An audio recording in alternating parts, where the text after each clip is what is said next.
Welcome.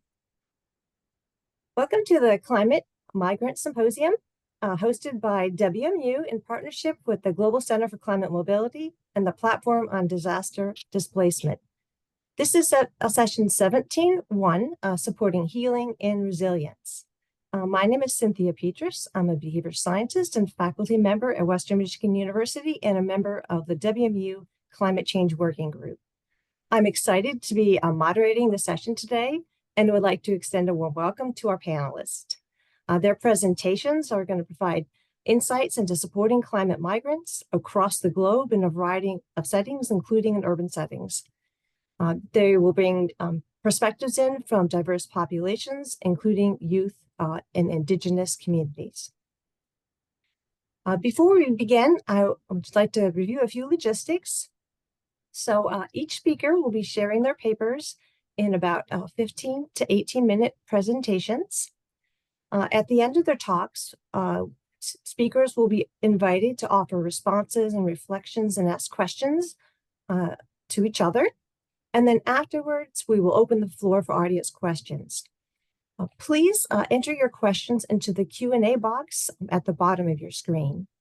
So this symposium aims not only to strengthen connections among scholars and policymakers and practitioners, but to foster new dialogue and new ideas on climate migration. Thus, I would like to invite all audience members to take this opportunity to engage with our speakers. You can enter questions at any time into the Q&A. The chat is not available during this session, so please use the Q&A function at the bottom. Also, please note that this session will be recorded. While we are waiting for some of our panelists to join, we are going to switch the order of our presentations. So without delay, I'd like to introduce our first speaker today. So I'd like to welcome Elizabeth Dupart. Elizabeth is a climate migration expert and was a program officer on climate resilience at IOM, the UN Migration Agency. And until recently, Elizabeth has worked on the interlinkages between climate change, human mobility, and peace, as well as on environmental migration in urban context. She's conducted a project with the City of Paris and the Hugo Observatory to implement more inclusive climate adaptation policies in Paris. Elizabeth previously worked at the Norwegian Refugee Council, UN Habitat, and the European External Action Service and the Belgian Ministry of Foreign Affairs. The title of her talk is Cities in Motion, Migration Pathways for Climate Resilient Urban Development. Elizabeth, welcome, and you have the floor.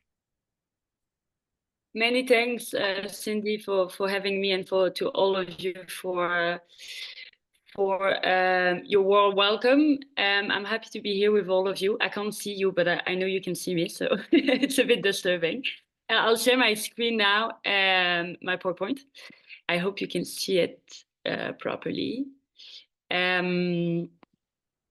So let me start. Let me share it. I'm not the best at those things, but now it should be fine. Can you see it? Yes, looks good. Yeah, perfect. So thank you again for having me. So today I'll speak about climate migration in urban development and how to strengthen urban resilience through actually the strengthening of its most vulnerable population to make sure that urban and that cities can thrive in the next few decades. So as Cindy said, I was working at the UN Migration Agency until recently, and now I'm working independently on climate migration as an expert on the topic.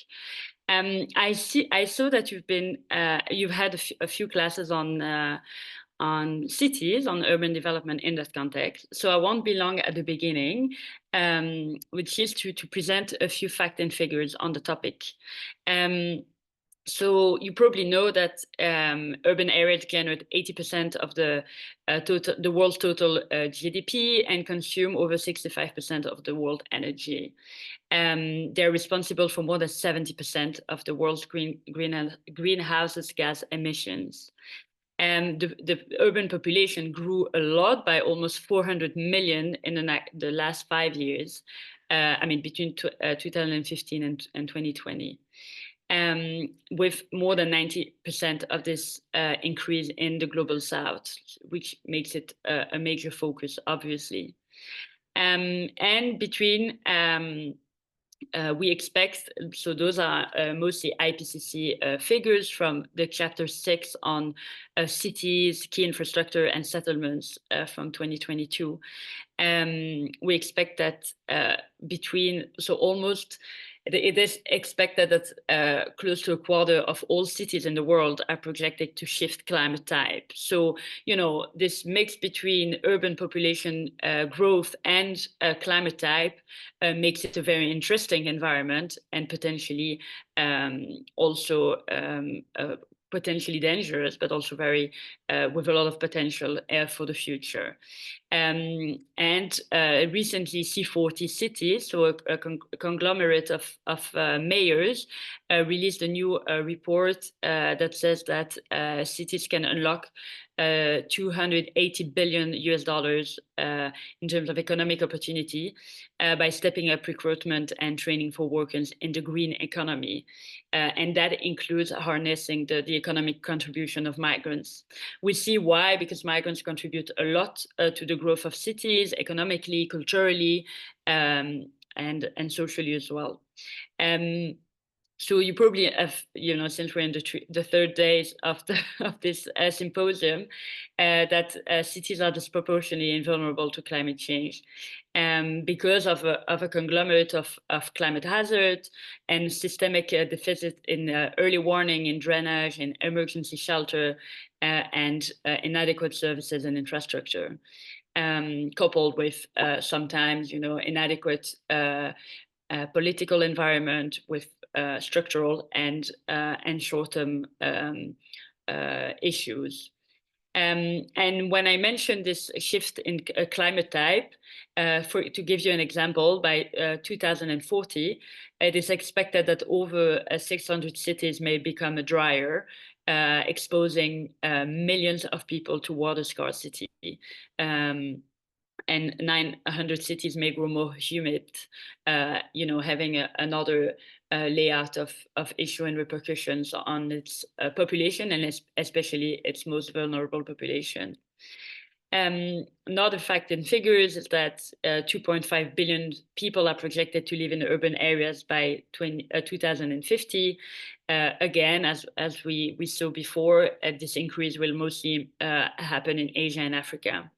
You'll see other figures on water scarcity, and we'll come back to that in a moment, as well as the number of people located in low-lying cities and settlements, so are very vulnerable to coastal climate hazards, so coastal erosion, sea level rise, storms, a lot. And within those cities, and again, we'll talk about that in a moment, people located in slums and informal settlements are even more vulnerable. So it's basically another layer of vulnerability. And two important, a very important fact that I would like to highlight is that people poverty and disaster risk are increasingly concentrated in cities. So there's a growing concentration of people and assets in high hazard areas, along with the marginalization of the urban poor in particularly unsafe areas, as I was mentioning, so slums and informal settlements, which drives exposures, and inadequately managed and planned cities also create new risks. So there is really a compendium of risk and vulnerabilities. And another important fact is that there is no global data on urban displacement, and the politicization of migration, securitization of migration as well, can mean that there is an inherent sensitivity in capturing population data within city context, and we see that in a lot of cities. So to continue on the topic, to dive a bit more on human mobility specifically, it's again IPCC that highlights that there's three main hazard types that leads to and climate impacts leading to human mobility in an urban context. So we distinguish from hazard associated with high intensity, short duration rainfall and tropical cyclone storm surge, increased and more frequent temperature extreme, so heat waves, drought. This is a topic that is really hard to track, and that is actually not visible, right? It's, for example, less impressive than floods and storms, for example, in the media, but it has devastating impact in cities, and we'll talk about that in a moment.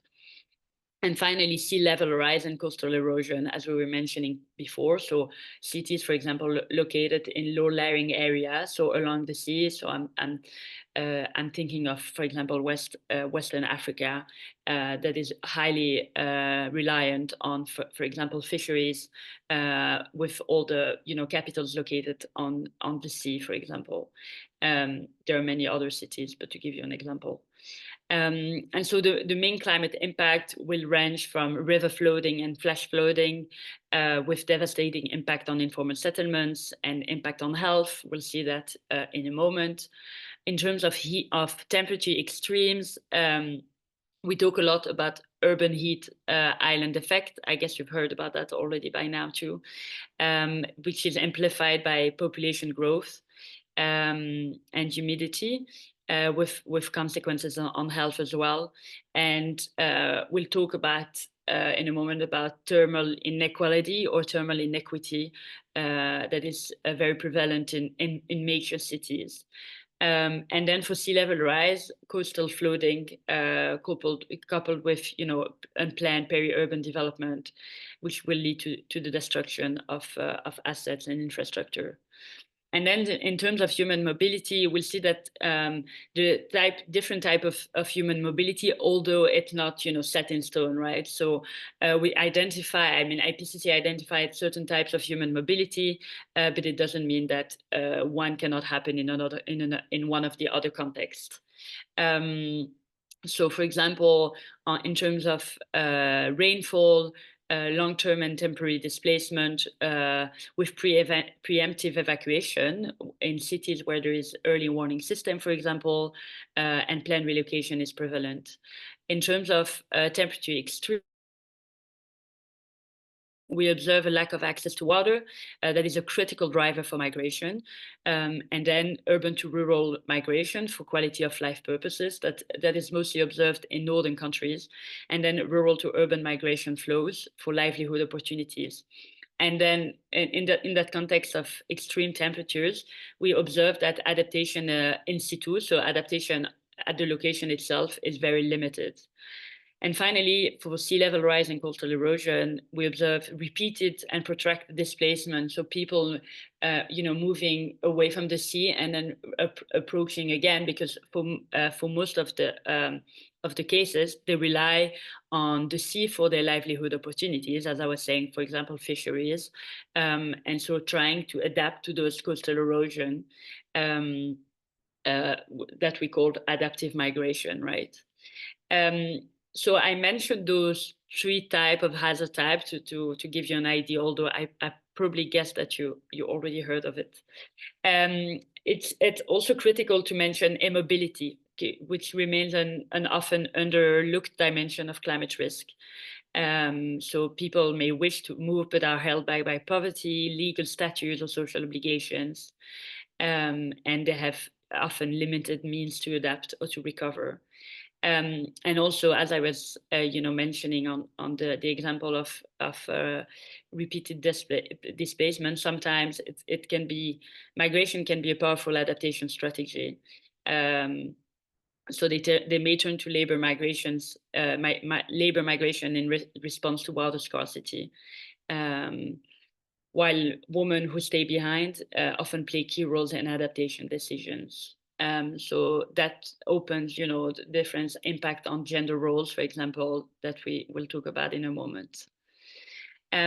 So we cannot talk about urban resilience without talking about protection risk, right, faced by a vulnerable population, particularly in this case, vulnerable migrants living in those urban environments.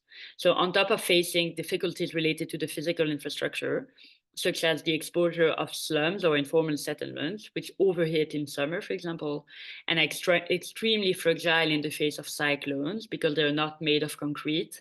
Certain populations suffer from socioeconomic inequalities in the urban context. So fragility of a certain groups of populations make the whole city less resilient in the face of hazards, and the scale of disaster is apparent. So beyond the morality aspect, obviously, of leaving no one behind, it's also a smart decision for cities to undertake legitimate actions to ensure the resilience of the entire cities. The issue is that with cities, and that's why I'm starting with this point, is that cities are the first port of call for migrants usually, but they often lack the authority, the resources, and the capacity to address human mobility in a warming world. So there are major gaps. Legal and policy frameworks remain fragmented. Displaced people are without a legal status, secure tenure, and residents of informal settlements are partly vulnerable to eviction, to protracted displacement. And social protection schemes and investments fall short and tend to exclude migrants as well from those plans. So if we talk about housing, land, and property, we mentioned already a lot informal settlements. You probably heard that figures already, but over 1 billion people live in unplanned and informal settlements, a number that is projected to triple so 3 billion by 2050. So those unplanned housing are linked to the warming world we're living in, because they're located in environmentally degraded or hazard-prone areas. So as I was saying, for example, in low-lying areas, which are very vulnerable, are very exposed to cyclones, for example, or to coastal erosion. And the socio-economic conditions are often attached to it, and resulting greater vulnerability. So the absence of a secure tenure also leaves residents vulnerable to eviction. In informal settlements, also the access to adequate housing, clean water, and so on is very limited. I see that the time flies by, so I have to to hurry up. But so in terms of labor economic security, to give you an example, for example, construction workers without safety net are highly exposed to extreme heat in Europe or in India. Waste pickers working in flood-prone areas in Brazil, or fishers in Maldives are forced to change jobs due to sea level rise and ocean acidifications. So we see that climate change is deeply intertwined with urban dynamics. And migrant workers are more likely to be concentrated in low-paid, precarious, informal work, and excluded from social protection. So they face risk of unethical and deceptive recruitment practices, trafficking in person, and so on and so on. So to continue, we also see social protection and health issues that face particular groups of people that we see afterwards. For example, like I was mentioning, the urban heat islands, or the heat waves have an acute impact on economically disadvantaged people that includes displaced people. And we talk about thermal inequity. So those people in vulnerable conditions usually live in other hotter parts of cities that are, and including in northern countries in the global north. We also see disease outbreaks of malaria, typhoid, and cholera in the case of floods, for example, and obviously mental health issues as well related to anxiety, depression linked to displacement, but also, for example, in the case of indigenous communities, linked to the sense of loss that goes beyond losing a house, but also the attachment to land that is tied to identity, community attachment, cultural heritage, and a sense of purpose. And a word again on urban water scarcity. So it's worsening globally. It's driven by climate-related events and urbanization, and it's also compounded by increasing demand linked to migration. So we see that those components interlinked and have have impact even on the resource management, basically. And we expect to have up to 400 million people subject to water scarcity by the half of this century. So in terms of solution, how to strengthen urban resilience, right? The urban environment cannot be adaptable or ready to face climate impact if a part of the population is left aside, that is excluded from the design and the implementation of policies. So there is a major need to invest and to invest in climate adaptation and disaster risk reduction strategies that are essential to safeguard the rights and the resilience of migrants and displaced populations. There is a clear need to advance climate responsive evacuation preparedness that emphasize anticipatory action, urban planning, early warning system, and the engagement of urban communities in anticipating and managing those risks and the displacement that are attached to it. The integration of indigenous and traditional knowledge into housing and infrastructure resilience is critical. Probably you've heard of the example of indigenous knowledge in Australia after the bushfires in 2020. For example, I invite you to have a look at those examples, or more recently in California as well. And the combination of traditional construction methods with modern safety standards enable to promote culturally appropriate, affordable housing solution that can reduce protection risk and that can improve the resilience of population. In terms of labor migration and just transition, there is a need to call for universal social protection coverage that is basically embedded in and integrated in disaster risk management and climate adaptation strategy, and that is financed in a equitably and sustainable way.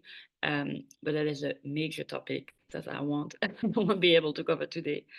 And to strengthen the capacity of the private sector actors to uphold the right of migrants, and as well to invest on skills training and address labor shortages and promote skills training that include migrants.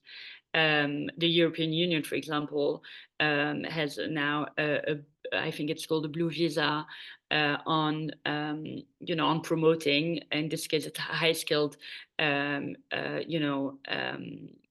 training by giving a visa more easily to address labor shortages that is actually very prevalent and that will only increase in the global north in the next few decades.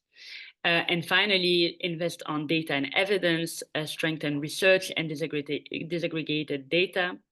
It's equally important to inform evidence-based policymaking, and to try to basically invest on urban planning that is informed, that is area-based informed, and that promotes participatory planning. So a shift from reactive service delivery to anticipatory, inclusive urban governance.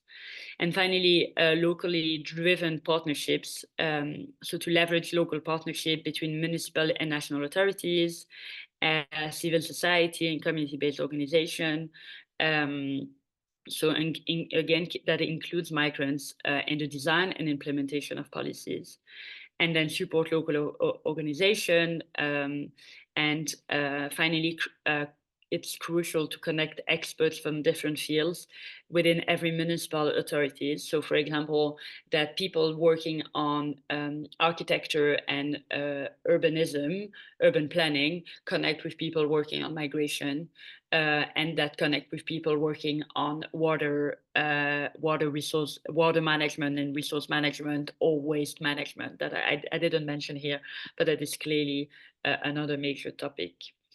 I don't know if I still have a few more minutes to explain a project that I led with IOM in Paris, or I'm happy Go for to it. here.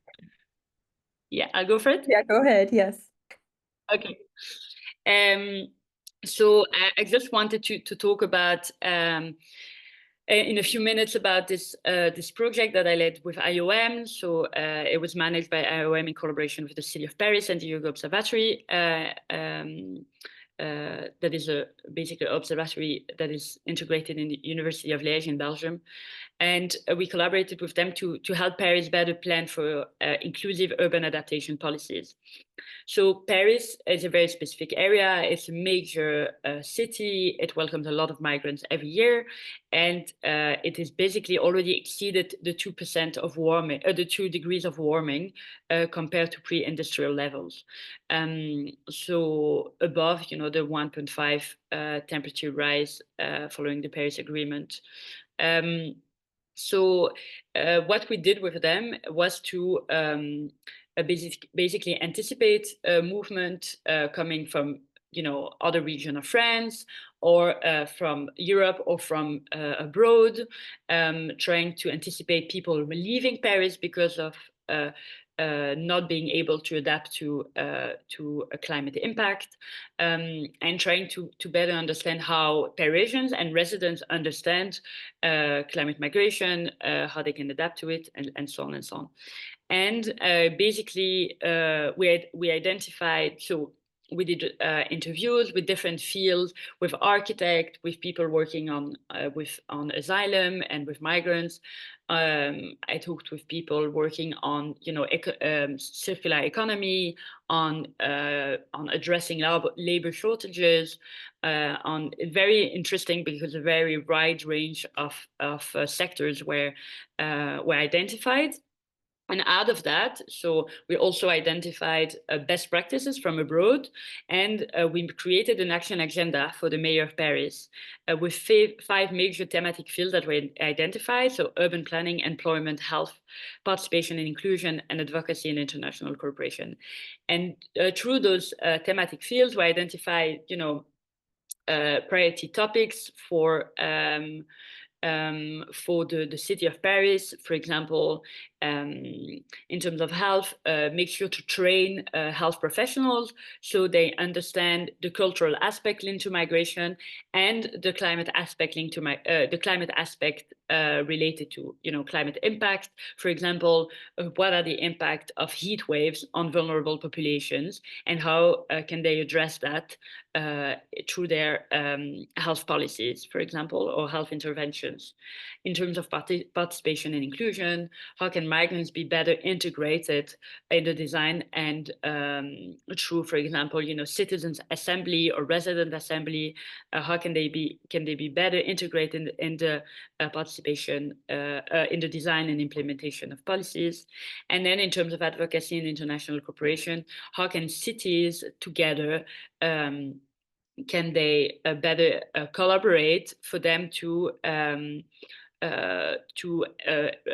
elevate their voices at the international level. So, for example, now we have COP30 coming up in a few days, and cities will be present, hopefully through one voice, to make sure that their voice is heard, asking for for better resources, for climate finance, and for them to better anticipate and better plan for upcoming migration flows, or migration flows that are leaving their cities, for example. what is interesting, related to what I was saying before, is that, for example, in the case of Paris, in France, migration is a European competence, and it's also a French competence. So it's shared between the two, the two levels, so European level and French level, and national level. The cities have little to say on how to implement, on basically how to manage those flows, because they don't have a voice at the legislative level, for example. So it's crucial to really make sure that national and local levels talk to each other, to make sure that the cities that are decided at the national level are implemented at the local level in a way that makes sense and that is helpful for all of them, right? They, so as I was mentioning, they underline the need for action in various areas. And also, I didn't mention that, but obviously promote the collaboration as well with diaspora that are super crucial in cities, the private sector, emergency services, and so on and so on. And there is a second phase that is ongoing currently. That includes a research component between the city of Rio and the city of Paris. So it really, through that second phase, Paris is trying to basically go further, integrating the recommendation of the phase one. I went very quick on this. If you have further question, I'm happy to answer. And thank you for listening. Yeah, thank you.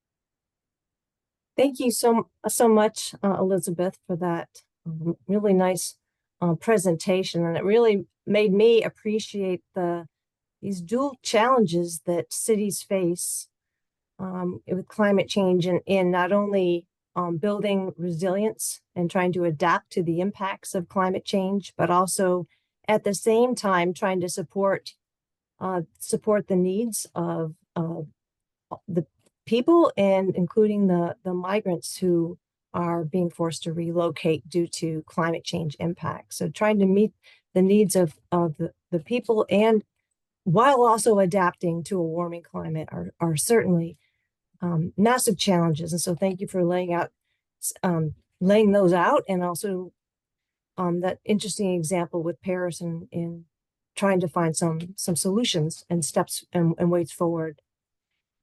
It looks like our other panelists are having some technical.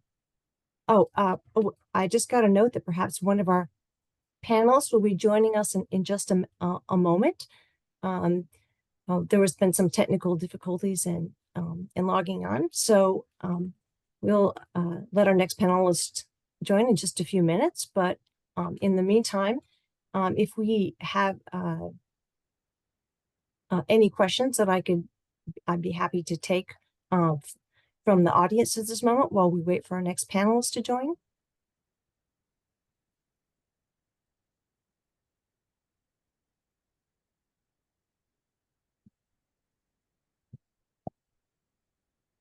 Well, one question I had is, and this is something you had mentioned, is the importance of, involving some of these climate migrants in discussions about adaptation planning. And I wonder if you could share a little bit more about strategies to accomplish that, to make sure their voices are heard in these preparations and planning.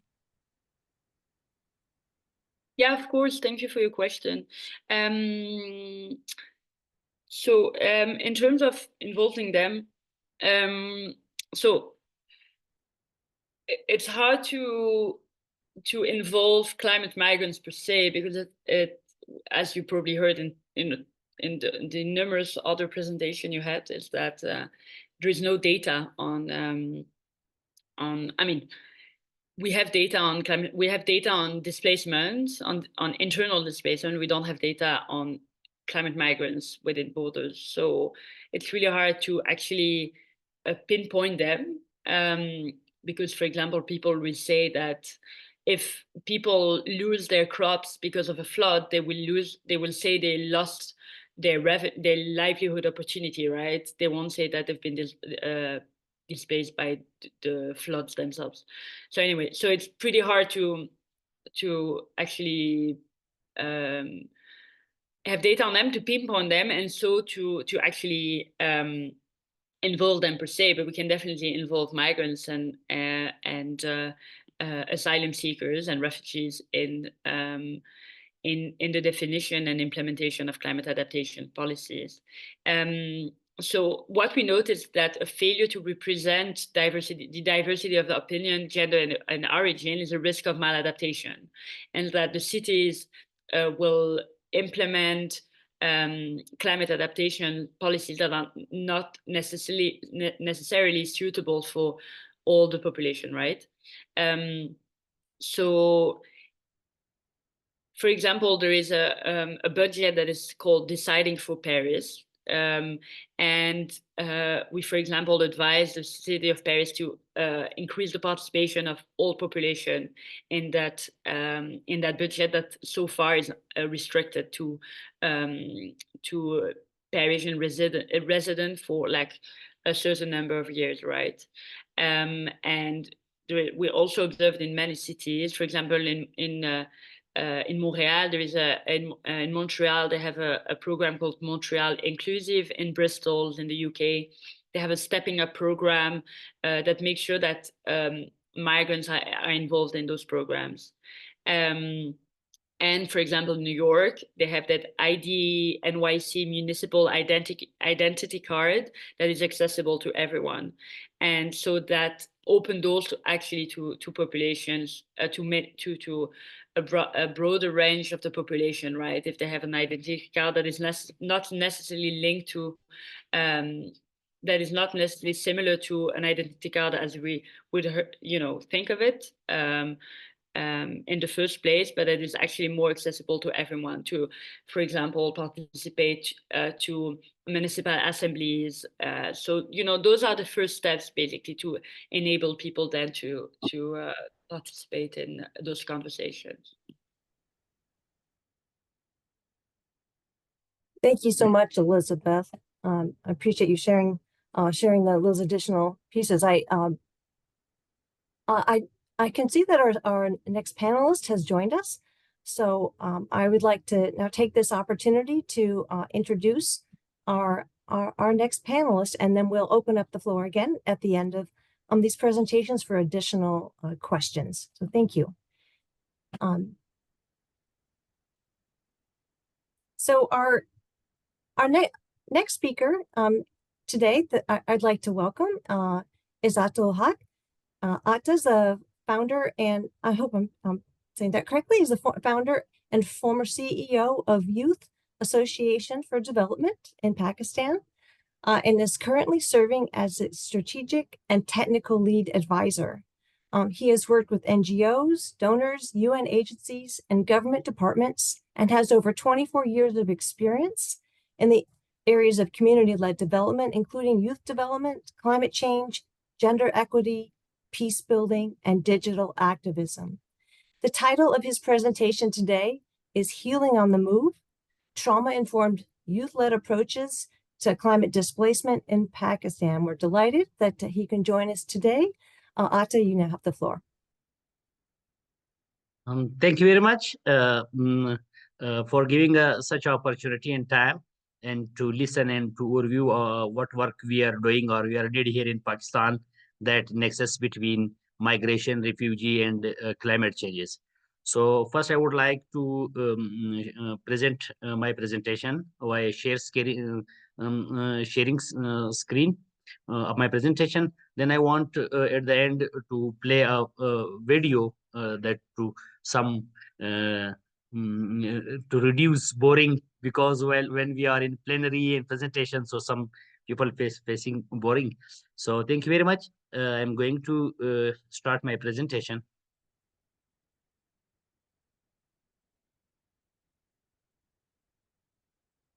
Yeah. Actually, we are working here in Quetta, Balochistan, Pakistan. My presentation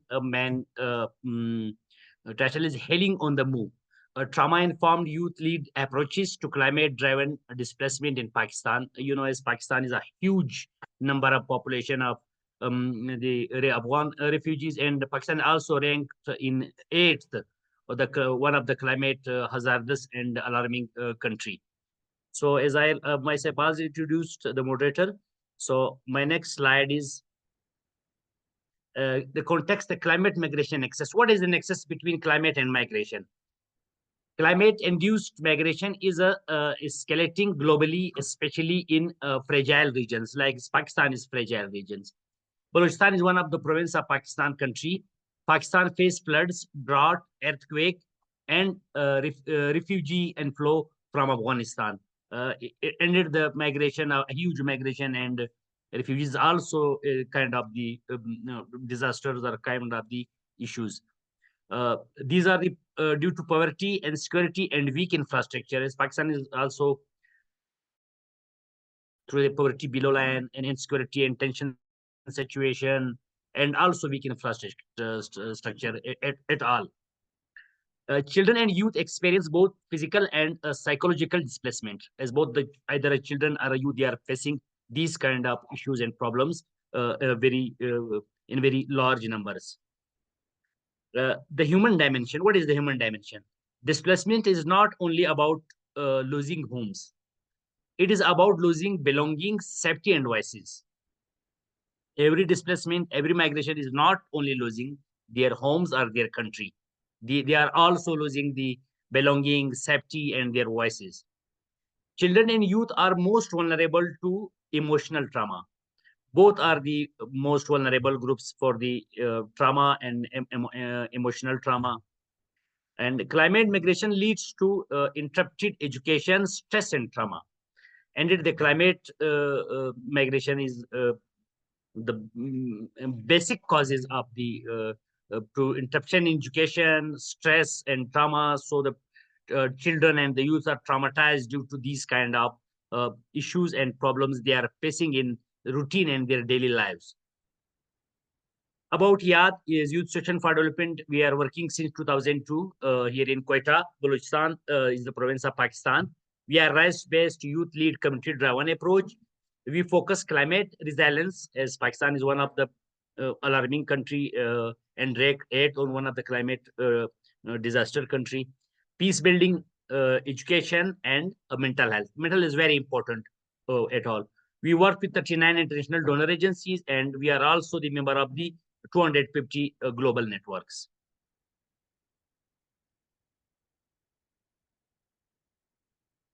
Why trauma-informed approaches matter? When you work to reduce trauma and mental health and psychological social support programs, so trauma-informed approaches is very important.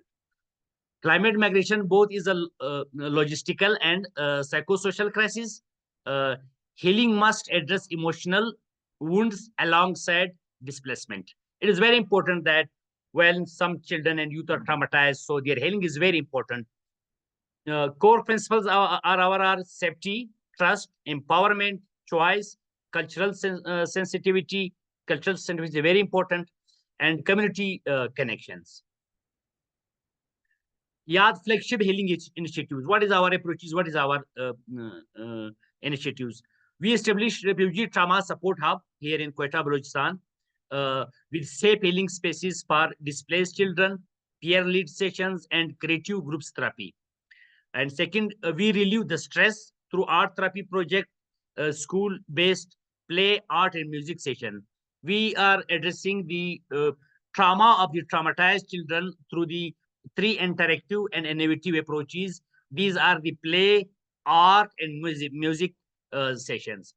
With parents, and we are also involving the parents, teacher, and therapist, engaging to reduce the stigma of the children and youth, either the Afghan refugees or the host communities.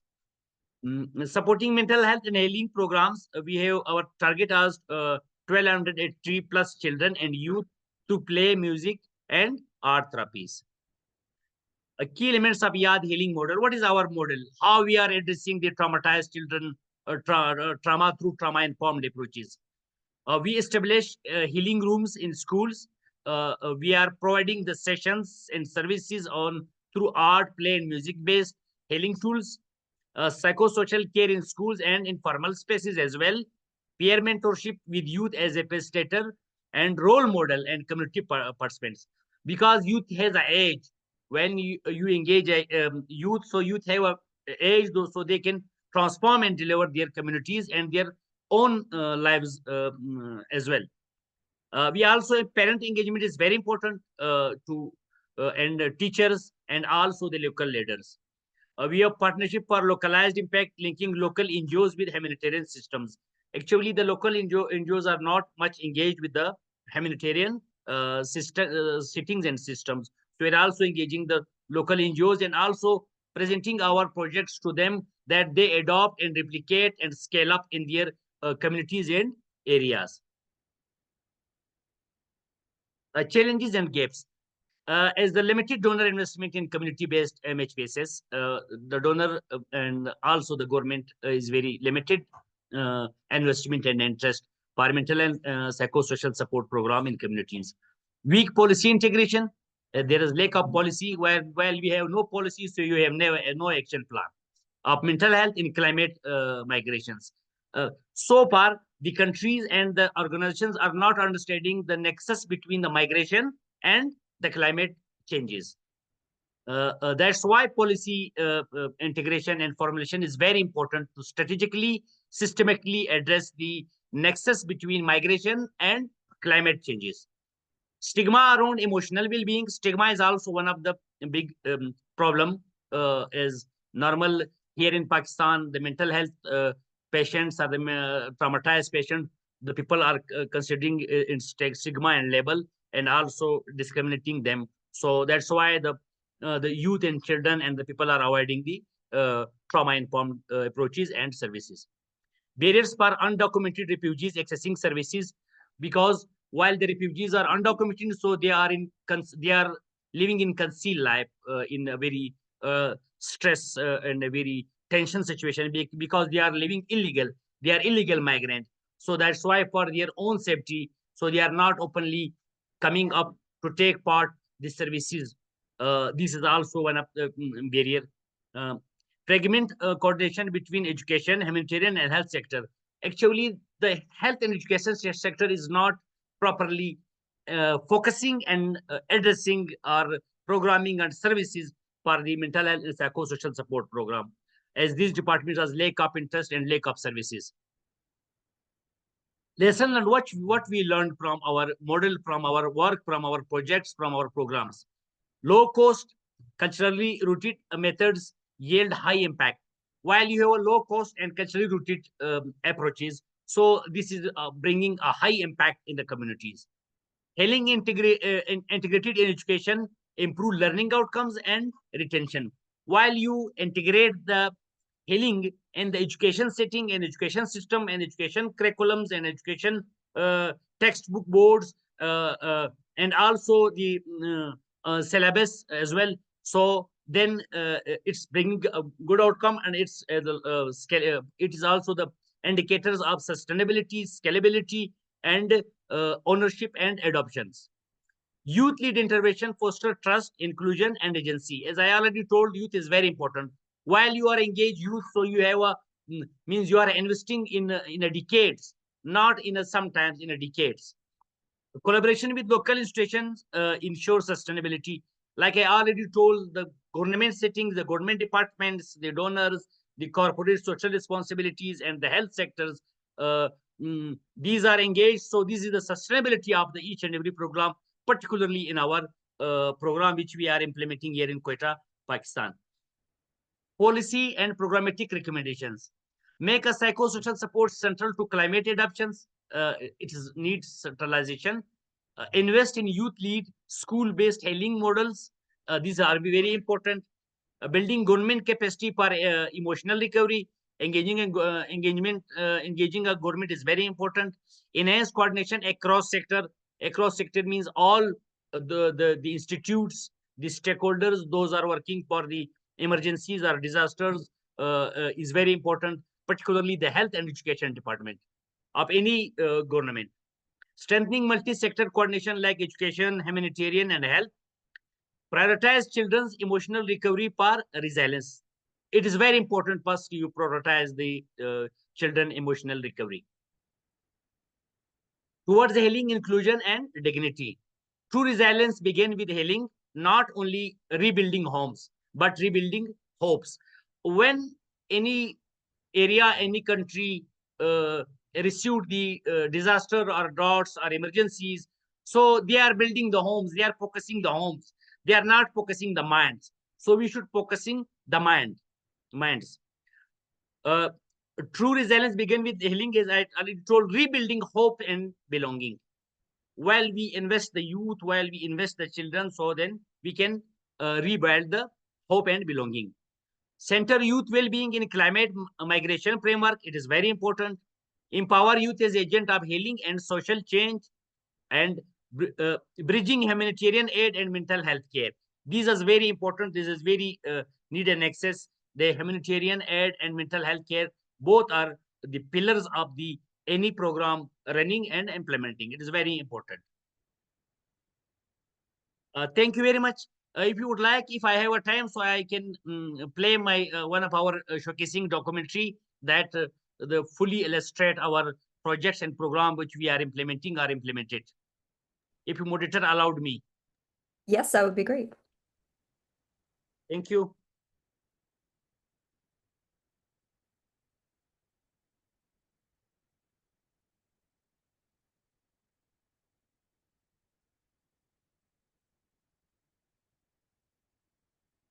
Can, can you see my video? No, it's still in the PowerPoint right now. You might want to stop sharing and then reshare with the video. Okay. And be sure to tick the play with sound when you reshare.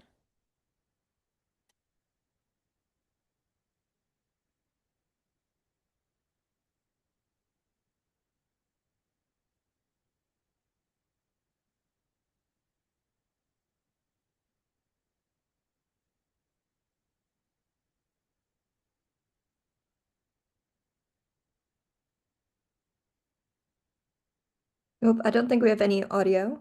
Ada, you might just need to reshare. There's a little button in the upper right-hand corner when you share that lets you share sound too. Mm.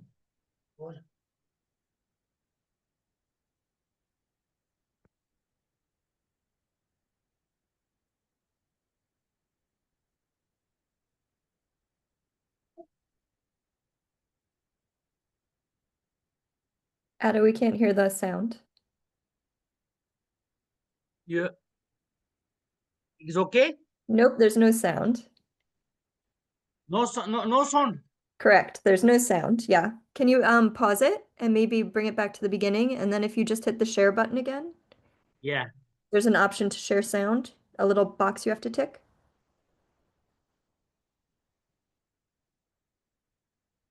Nope. Pause it, please. Pause. Yes. On the share button in Zoom. Can you click that again? Once again, I share. You should click the share button in Zoom and there's a little box you can tick to share the sound.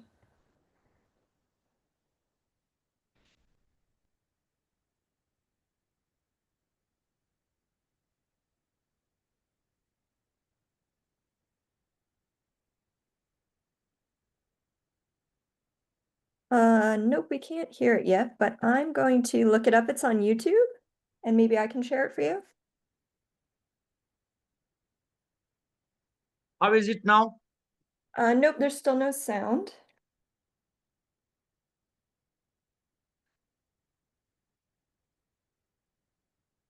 Can you share the link with me in the chat and I can try to share it with everyone with the sound? Now, so far, no sound. Nope, still no sound. Can you just share the link with me in the chat and I can share the video for everyone with the sound? Yeah.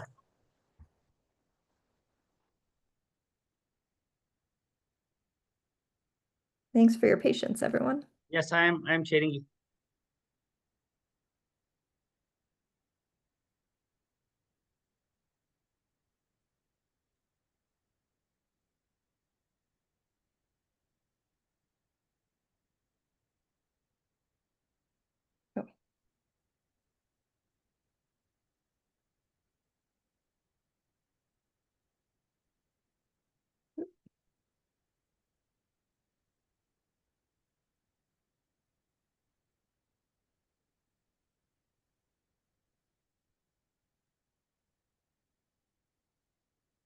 All right, I think I found it. So I'm just Yeah, going to please stop check. your share. Yes, I am going to stop. Here we go.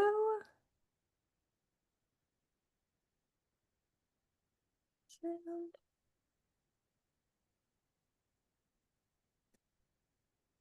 I share the link. Please, you try Yes, from sorry, your side. I'm just pulling it up right now. Yeah.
Can you stop? I will share another one which is in not in YouTube, which is in my laptop. Okay, I'm also thinking It will- possibly Yes, it that will we be. don't have Yeah, the yeah, ability to share sound here because I see it's yeah, grayed yeah, out. yeah. I will do it. But I can also share this link with all of the attendees so that when they Yeah, have a yeah, second that's good. afterwards, they can watch it.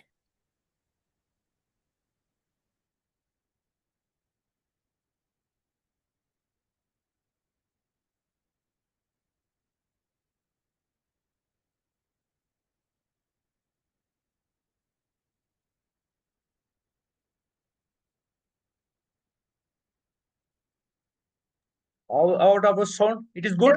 No, we don't have any sound. I think that the internet is against us today, and will not let us share sound in this session.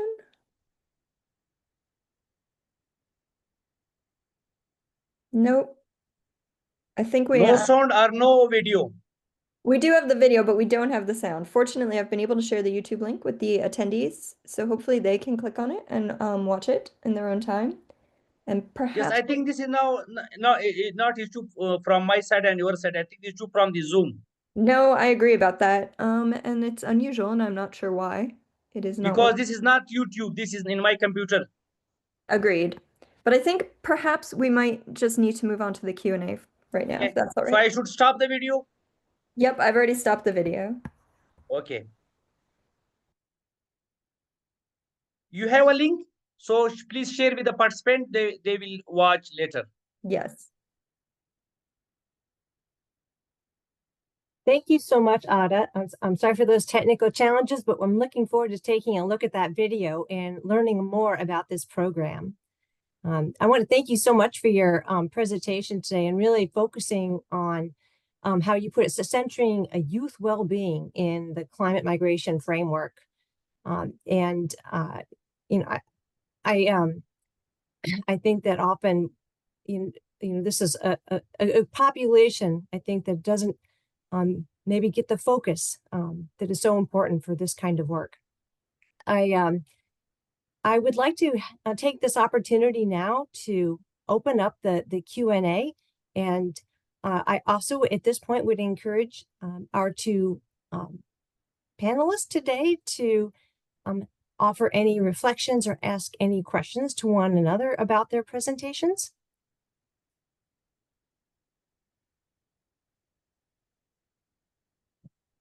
And if the audience members have questions, again, please feel free to put those into the Q&A box located at the bottom of the screen. Atta, I actually have one question or for you. Yeah. And one thing that I was really impressed with the way you were involving other youth in the program and helping to build those social connections with the climate migrant youth. Can you talk a little bit more about involving the local community and local youth in those efforts? Yeah, actually, we are working with both Afghan refugees and host communities because they are living in urban area, in one places, in one town, in one community. So the social cohesion is also very important because there are some prejudices and biases among the local community, host community, and refugees. As always the local community says, the host community says that you are refugees. Refugee itself has stigma.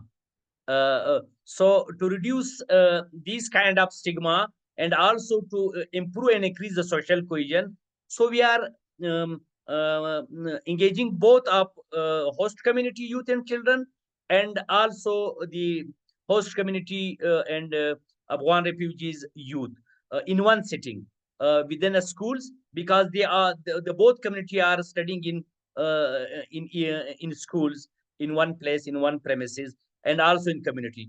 So for this purpose, we also form the trauma informed therapist groups. So these are the local peoples, the host community elders, the refugee community elders. So each month we are conducting planning and revision meetings to discuss the issues, to plan and revise the progress, and to also overcome the risk and setbacks. So through this methodology, we are involving the both host community and Afghan refugees communities. What a wonderful way to sort of build bridges between these different communities, and as like you say, reduce some of these stigmas that might accompany climate migration. Wow, a really interesting program. I wonder if you might talk a little bit more broadly about the adequacy of efforts to meet mental health challenges in climate migrants. Yeah, here is a different kind of mental health challenges, from trauma to other, particularly post-traumatic disorder, PTSD, and also the angry and other kind of trauma and mental health issues. For this purpose, we are also memorandum MOU. We have signed MOU with the health department. In the health department, Balochistan Institute of Psychiatry and Behavioral Sciences. This is the public sector institute that is providing the psychological, social support, and also psychiatry support. So while our therapist and our psychologist identified through the process and systems, and take the history examination, mental health examination of the traumatized youth and children, then as per need, we are referring these to the BIPS, Balochistan Institute of Psychiatry and Behavioral Sciences, for further treatment, care, and counseling.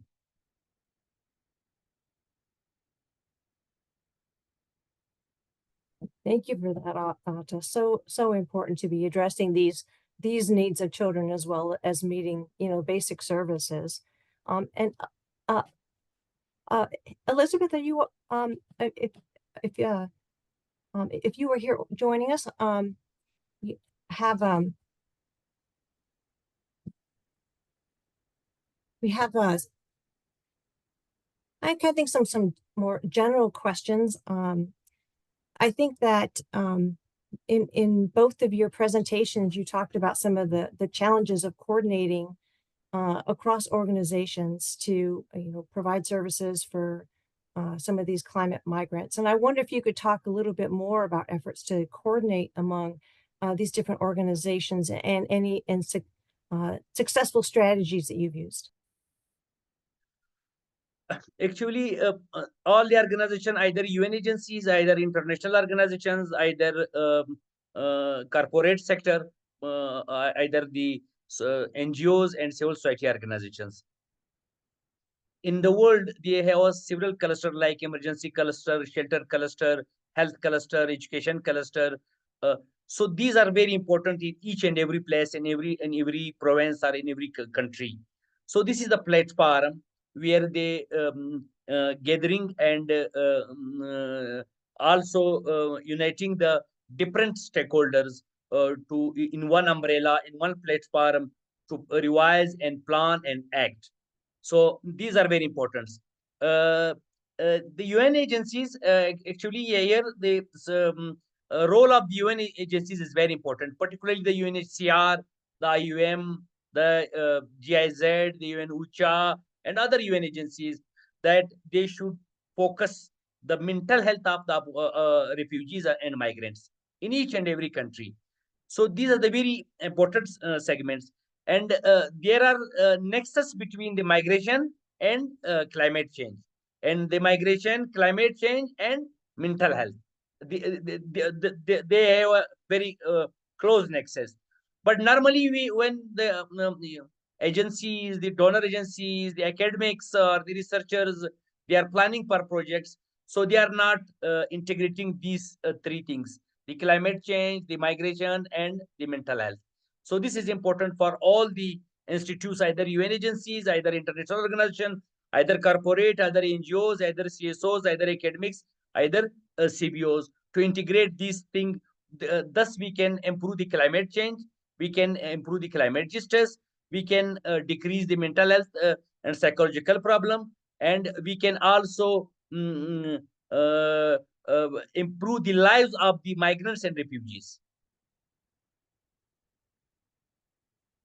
Thank you, Atta.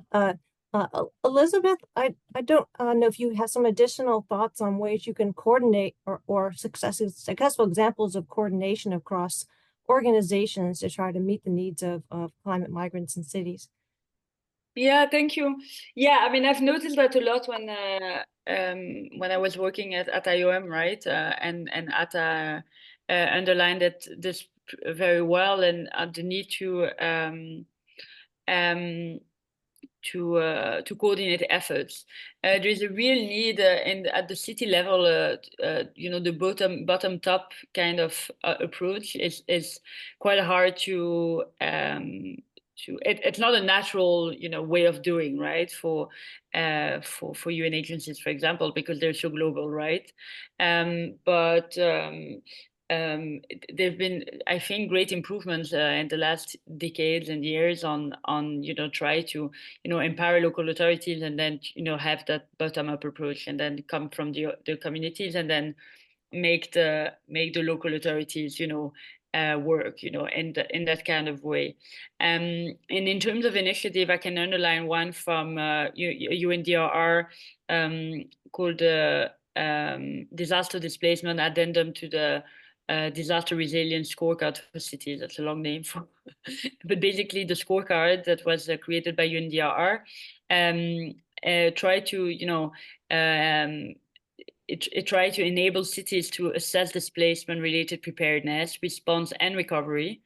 So it was done between 2022 and 2024, for example, in Trinidad and Tobago, in Iraq, in Brazil, and in Kenya. And it tried to support participatory discussions on integrating in displacement consideration into local disaster risk governance. And that disaster displacement addendum was, initiated by other actors like IOM, NRC, UNDR, IDMC, and PDD. It tries to empower local government to self kind of assess how disaster displacement risk are reflected in their wider DRR policies and planning, right? I don't know if that makes sense, but basically try to to target specifically or highlight or emphasize displacement out of their entire DRR policies and planning, and to make sure it's embedded into the kind of disaster risk governance that is done at the local authorities, by the local authorities at the local level. Thank you for sharing that. I when I was listening to Audis talk about working with youth, and I know in this example that you shared in your work with in the city of Paris, I don't know if you have any thoughts on ways in which considerations for the youth are integrated into the plans of Paris or other cities in meeting their needs. Yeah, it's a very important part because also we know that youth make up a big proportion of cities, right? I don't know, I can't remember it depends from city to cities, but globally in the global south, they usually make a third of every city. So people under 18 years old. So those are, enormous figures. So it only makes sense to include them in the policies. In terms of the project with Paris, youth was not particularly targeted, although there are a lot of unaccompanied minors going to Paris, right? So it's definitely a focus of action, and there is in Paris the Academy of the Climate Academy. They've created kind of a climate academy where it's trying to hold courses, classes on various topics for youth, and there's been effort to for example in that regard promote skills training for youth populations that respond to the climate imperatives, right? To only give one example.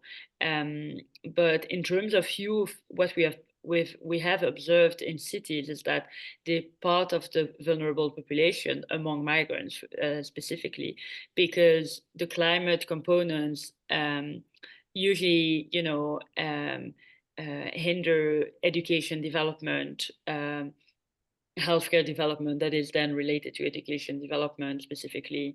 And yeah, so there is definitely a focus on climate and to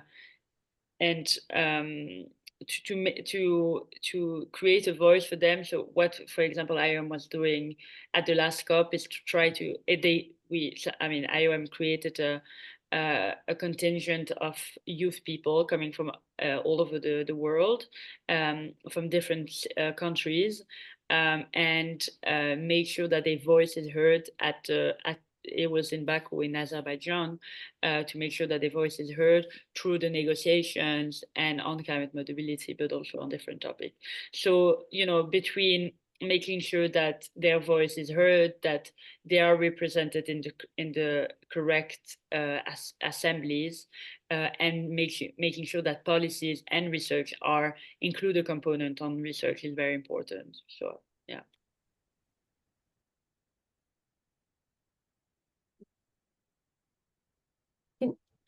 You spoke, Elizabeth, too, about some of and you just brought up this point again about some of the lack of data to aid in some of these decisions. Can you speak to some of the data or some of the metrics, or either you feel that might help in your efforts?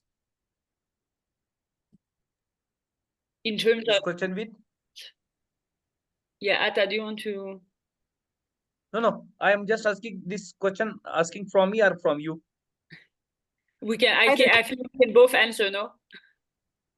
Okay. Go ahead. So yeah, the data is very important because the baseline is very important. For this project, we have conducted the baseline.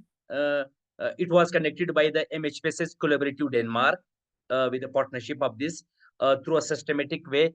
While through baseline, we generated the causes, the scale, the issues, the trauma, kind of trauma, different trauma. And through this exercise, we also produce the monitoring, evaluation, and learning plan. Because this baseline and this monitoring, evaluation, and learning plan is guiding us for the implementation of the project. So for each and every project, like the Elizabeth already told, the research is very important. The data is very important. The baseline is very important. While you have a baseline, then you have a monitoring, evaluation, and learning plan.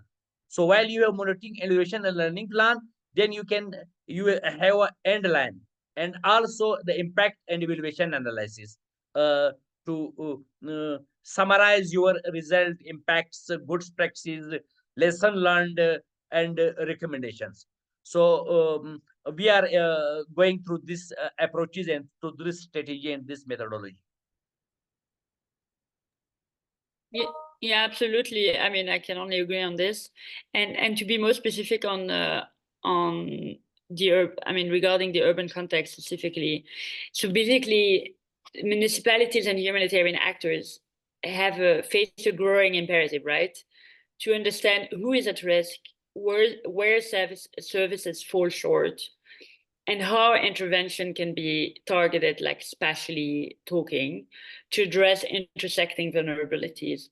And all of those elements, or the lack of those elements, make it hard to target, to implement the required policies, the required interventions, and to implement the appropriate measures, and notably climate adaptation policies, that is not maladaptive, right? That makes sure that everyone is integrated. And as I mentioned, the MHPSS, it is even more true for the health sector, right? And for the health measures that in the case of mental health can be unseen, or can be, as I was mentioning, that, for example, heat waves are not visible. So in the media, for example, we don't see, it's not visually impressive. So we talk about it less, although I was reading an article this morning actually saying that people may be killed by heat waves every minute in the world, from what I saw in The Guardian this morning. I didn't look at it further, but mental health has the same issue, is that it's not visual, right? And so data even more important, and require even more in-depth research with the community, with the affected community, to make sure that it's accurately represented, and including qualitative research, obviously, not only quantitative, to better understand the psychosocial component of it, right?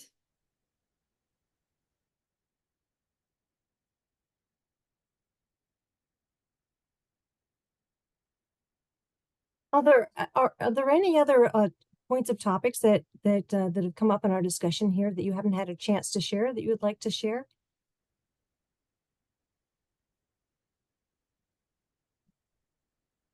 Or I have a few other comments, but I want to give you all the opportunity to talk. Elizabeth, you talked, and maybe you could talk a little bit more about some of these unique vulnerabilities of those migrant populations coming to a city, and the unique climate exposures that those individuals face. And can you talk a little bit more about those challenges for migrant workers? Yeah, sure. I noticed that I actually didn't mention that during the presentation, probably because I was focusing on the timing, on the component vulnerabilities. So what we've observed is that there is a convergence of climate shocks, right? Environmental stresses and urban fragility. Those create layered vulnerabilities and protection risk for migrants and displaced populations. And those protection risks have heightened, are specifically major for specific groups, right? Because those groups face exposure that is often shaped by systematic poverty and social marginalization. In the case of women, for example, there's a lack of access to essential services, including reproductive and sexual health care, restrictions on legal identity, a lot of barriers to property rights. So their tenure security is often more precarious, even more precarious usually than men. Dependency, caregiving burdens also increase their vulnerabilities. And when they are displaced, those women usually settle in overcrowded shelters, unsafe, have to face unsafe work conditions, and that increase the risk of gender-based violence, trafficking in person, exploitation, and so on. And all of that, limit their ability to and their capacity for self-protection and their response, right? Their ability for response. For the case of women, so I think the figure is that we estimate the number of children living in slums at 300 million, 350. And they, face protection risk resulting from the lack of access to clean water, sanitation, adequate housing, and healthcare, which, as I was saying, so all of that is exacerbated by the exposure to heat waves, flood, and so on, and disease. And all of that, as I was saying, has a direct impact on education, and that just disrupt their access to education, and lead them to resort to a kind of harmful coping mechanisms such as child labor, trafficking, and so on and so on.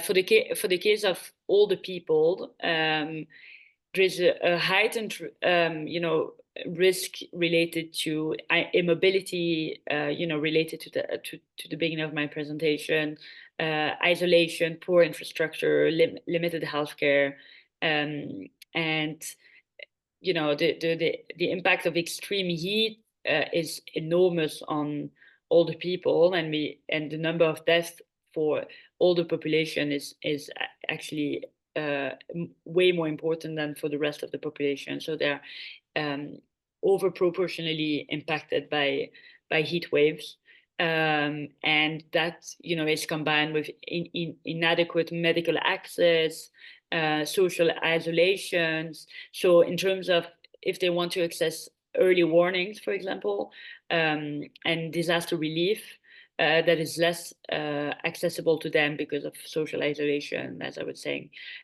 low digital literacy, also, the lack of access to computers, to phones, and so on, make them at actual more risk, physical and mental, related to climate impact. And then finally, persons with disabilities, also for the same reason, usually, immobility, for some social stigma, economic marginalization, limit the participation in resilience building efforts. With, I was talking about maladaptation. They are inadequately included in disaster planning processes, right? Because we might not take into account their physical needs, mental needs, and it may result in harm, neglect, or even death, because mortality rates are for people with disabilities are twice higher during disasters. So yeah, the impact is quite important. Yeah, Atta, please join in. Yeah, one last vulnerability due to migration, climate changes, and mental health or trauma issues. The youths particularly are vulnerable to drug addictions. Here in Pakistan, which according to our survey, so a huge number of youth are vulnerable to the drug addicts, and a lot of portion of the youth are drug addicts due to their migration, due to climate changes, and also due to the mental health problems. So one of the vulnerabilities is drug addiction. So while any human addict to any drug, so the drug is very dangerous for the human life. So it means we destroyed the life of this person. So he's no more normal person. He is the liabilities on the society, on their parents, and on their area. So one of the vulnerabilities is also the drug addictions.